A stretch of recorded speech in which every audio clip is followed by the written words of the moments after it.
मैंने सुना है कि आज फादर्स डे भी मनाया जाता है जून के तीसरे रविवार को।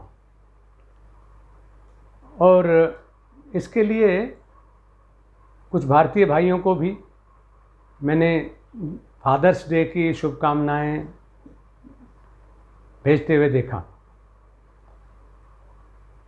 मुझे थोड़ा अटपटा सा लगा, क्योंकि पिता का स्थान तो निर्विवाद ऊंचा है ही, और हमारे देश में मुझे लगा कि फादर्स डे कब से शुरू हो गया और कैसे शुरू हो गया। तो मुझे बहुत अचरज तब हुआ जब पता चला कि फादर्स डे तो कल की बात है, यानी 1972 से फादर्स डे मनाने की शुरुआत हमारे यहाँ नहीं हुई, बिल्कुल नहीं हुई हमारे यहाँ। ये हुई शुरुआत अमेरिका से। और कैसे कि अमेरिका के उस समय के जो राष्ट्रपति थे रिचर्ड निक्सन, उन्होंने एक प्रस्ताव पास किया कि इस दिन को फादर्स डे के रूप में मनाया जाना चाहिए। ये जानने के बाद मुझे संतोष हुआ कि इसका मामला हमसे नहीं है, इसका संबंध हमसे नहीं है इस बात का, और वहाँ पर इसकी ज़रूरत भी शायद रही होगी, वरना कोई राष्ट्राध्यक्ष जो है इतना ना समझ नहीं होता कि वो बिना सोचे समझे कोई फ़ैसला कर ले। अमेरिका में हो सकता है माता पिता, चाचा ताऊ, मामा, फूफा, बुआ, बहन, मतलब इन संबंधों को लेकर के ये फादर्स का, मदर्स का, उनको ये न पता हो कि इनकी महिमा भी कुछ होती है। वहाँ अपने देशवासियों के मन में पिता की महत्ता को समझाने के लिए, परिवार में हार्मनी लाने के लिए उन्होंने फादर्स डे की शुरुआत करी, जिससे कि वहाँ के लोग संस्कारवान बने। लेकिन आप तो उस देश के वासी हैं जिससे दुनिया की सभी देशों के लोग, सभी आस्थाओं के लोग स्वम स्वम चरित्रम शिक्षेरन पृथिव्या सर्व मानवा, इस पृथ्वी के सभी मनुष्यों को अपने अपना जीवन शैली कैसे जीनी चाहिए, ये बात सिखाने वाले देश के लोग हैं आप। आपको 1972 से फादर्स डे जो मनाना शुरू हुआ उससे जुड़ कर के आप क्या संदेश देना चाहते हैं? कि आपके यहाँ आपको पता ही नहीं था कि आपके माता पिता की क्या महत्ता है, या कहीं गुलामी हमारे अंदर घुस गई थी, या एक फैशन का हिस्सा हम बनना चाह रहे थे?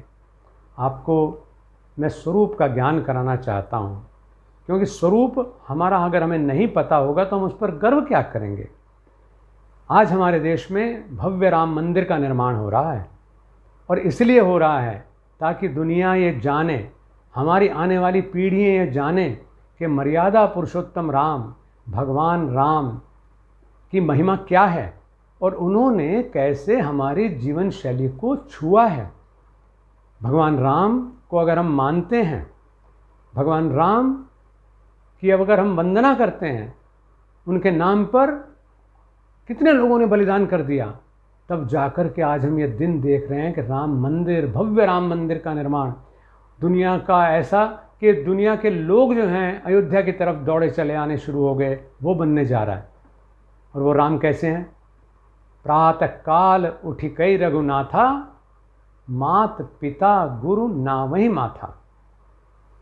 भगवान राम, जिनको हमने भगवान का दर्जा के दे करके अपने हृदय में उनको स्थान दिया, या कहिए कि हमारे स्थान में वो भगवान के रूप में हमारे हृदय में स्थान पा गए, वो राम भी इसलिए राम बन गए कि वो प्रातः उठ करके सबसे पहला काम गुड मॉर्निंग नहीं।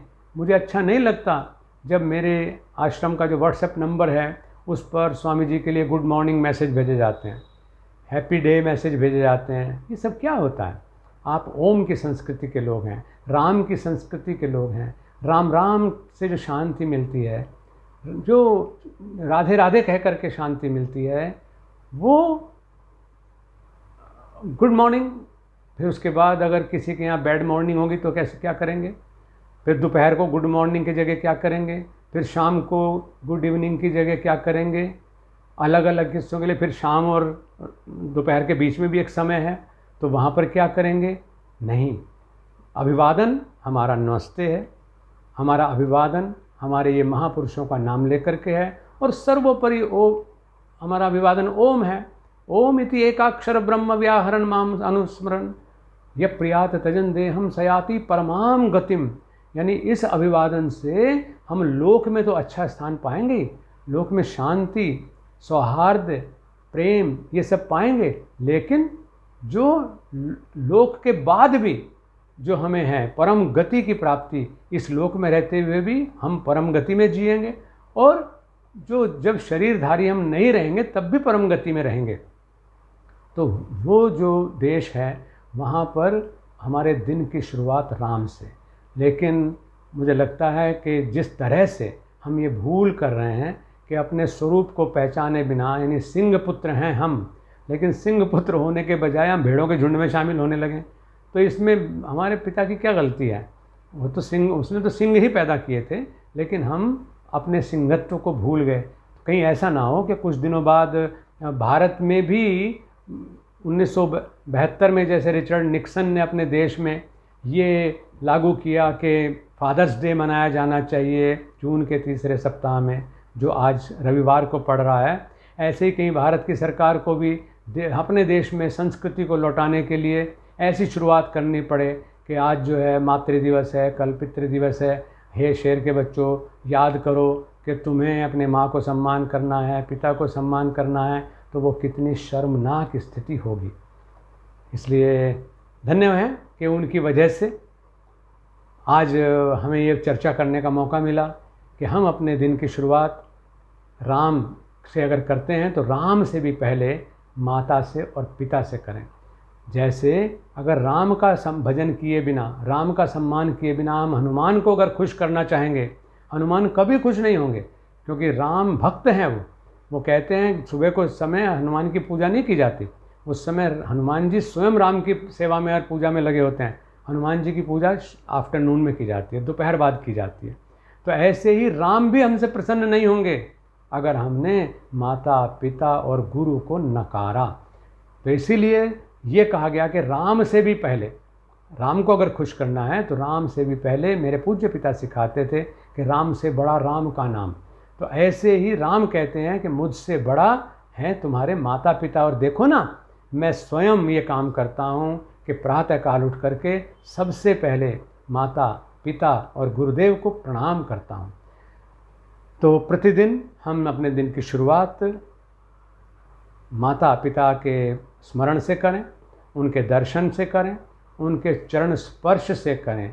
इन सभी चीज़ों के अलग अलग फ़ायदे हैं, और कुल मिलाकर के किसी भी रूप में, अगर बहुत बार ऐसे भी हम में से लोग हैं जिनके माता पिता प्रत्यक्ष उनके सामने नहीं हैं, लेकिन वो उनके महान योगदान को स्मरण करके, उनके चित्रों को देख करके, उनके द्वारा लिखी हुई चिट्ठी को पढ़ करके, उनकी घटनाओं की घर में चर्चा करके उनको हमेशा ज़िंदा रख सकते हैं, उनकी शिक्षाओं को ज़िंदा रख सकते हैं, उनके योगदान को ज़िंदा रख सकते हैं, ताकि अगली पीढ़ी को भी माता पिता के सम्मान और माता पिता की हमारे जीवन में क्या महत्ता है इसका पता चले। अगर आप ही अपने माता पिता को भूल जाएंगे तो फिर सोचो कि आपके बच्चे, आगे नहीं मैं कहना चाहता। तो ये ध्यान रखें। और गतानुगति को लोक है, ये नहीं होना चाहिए। और ये लोग करते हैं, अब किसी ने हमें कहा हैप्पी फादर्स डे, तो बताओ जी हम उसे क्या जवाब दें। अरे भैया, क्या तुम्हें उसने सवाल किया है? कोई जवाब किस बात का होता है? मेरे पास इतने हज़ारों मैसेजेस आते हैं, मैं उनका जवाब क्यों देने लगा? अगर किसी ने कोई बात पूछी और वो मुझे जवाब देने लायक लगती है तो मैं कोशिश करूँगा कि हाँ उसका उत्तर दूँ। अन्यथा किसी ने आपको गुड मॉर्निंग कर दिया, किसी ने आपको हैप्पी फादर्स डे कर दिया, किसी ने आपको हैप्पी मदर्स डे कर दिया, हैप्पी रोज़ डे कर दिया, पता नहीं कहाँ कहाँ गए, तो रोज़ ही नए नए डे हैं। तो आप उनकी भीड़ में अगर शामिल हो गए तो मेरे बच्चों, मेरे साधकों, मेरे प्रेमियों, मेरे मित्रों, अपने स्वरूप में को भुला देंगे और कहीं भटक जाएंगे। और शेर का भटकना जो है कोई समझदारी नहीं है, उसको सिंह पुत्र ही रहना चाहिए। तो हमारा प्रत्येक दिन माता पिता से शुरू हो। हमारे लिए कोई फादर्स डे स्पेशल नहीं है कि हम आज एक दिन के लिए पिता को याद करें और अगले दिन पिता पे मुकदमा ठोक दें। ऐसा नहीं है, बिल्कुल नहीं है। वहाँ पर तो पिता को, ऐसे देश हैं दुनिया में जहाँ माता पिता बच्चे को जन्म मात्र देते हैं, बच्चे को ये भी पता नहीं चल पाता कि मेरे माता पिता हैं कौन से, क्योंकि आज फलानी माँ है, कुछ दिनों बाद कोई और माँ हो जाती है, फिर कुछ दिनों बाद कोई और पिता बन जाते हैं। तो इतना गड़बड़ झाला है कि आप भटक जाओगे। राह पकड़ तू एक चला चल, पा जाएगा मधुशाला। हमारी जो राह हमारे ऋषियों ने दी है, हमारे पूर्वजों ने दी हैं, वो हमारे हितैषी थे, वो ही हमारे लिए आदर्श रहा है। उससे भटकने की कोई ज़रूरत नहीं है। अगर हम अपनी आस्था पर दृढ़ता से टिके रहेंगे, जो पेड़ दृढ़ता से खड़ा रहता है तो उसकी छाया में बहुत लोग आकर के शरण पाते हैं और सुख लेकर के जाते हैं। भारत से लोग ऐसे ही हमेशा से सुख प्राप्त करते रहे, इसकी शरण में रहे, इसकी छाया में रहे, क्योंकि इसके संस्कारों के वृक्ष की जो जड़ है वो बहुत गहरी है। अपने आप को पहचानें और ये जो छोटे छोटे डेज़ हैं इनके चक्कर में न पड़ें।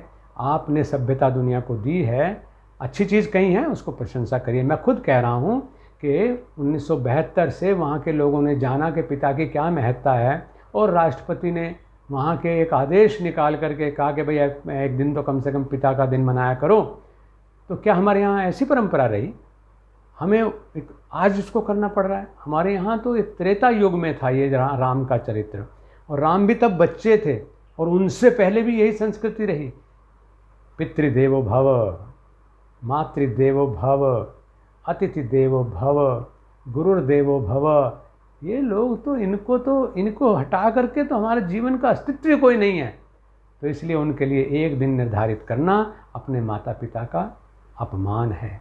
और कोई भी बच्चा, गौरवशाली बच्चा, स्वाभिमानी बच्चा अपने माता पिता का अपमान नहीं करना चाहेगा। बहुत बहुत शुभकामनाएं। हरिओम।